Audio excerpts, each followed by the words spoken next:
hỏi rằng người yêu anh thế nào,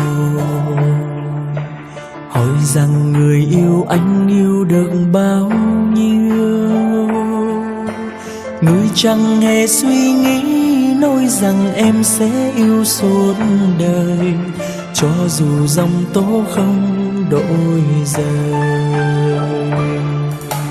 Hỏi rằng ngày mai nếu không anh, hỏi rằng ngày mai đây em sẽ ra sao. Vậy mà người bận không ôm chặt anh, xiết anh vào lòng, muôn đời em chẳng thể nào thiếu anh. Mà giờ đây người đã ra đi không một câu, người đã quên lời hứa năm nào, để lại anh lạnh vắng nơi đây trong màn mưa, nơi anh vẫn thường hay đón đưa. Người yêu ơi hãy nói anh đã làm gì sai để cho em phải bỏ ra đi. Phải chăng em đã hết yêu anh như ngày xưa, con tim em đã vội đổi thay. Cuộc đời này có lắm phong ba, còn đường tình yêu thì nhiều ngang trái. Phải làm sao giữ cho tình yêu ở luôn bên mình, đó là bài toán không thể trả lời.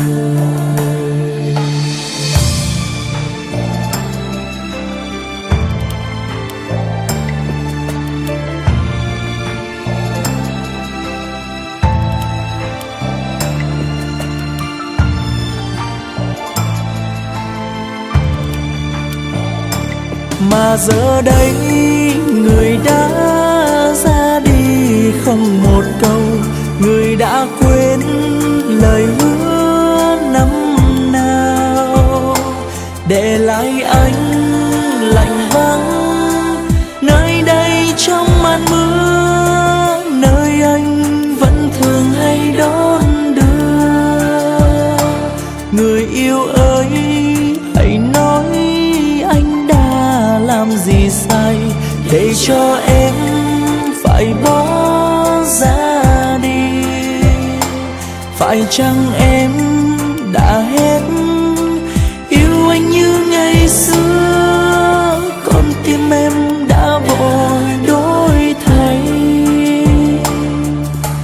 Hỏi rằng ngày mai nếu không anh, hỏi rằng ngày mai đây em sẽ ra sao. Vậy mà người bận không ôm chặt anh, xiết anh vào lòng, muôn đời em chẳng thể nào thiếu anh.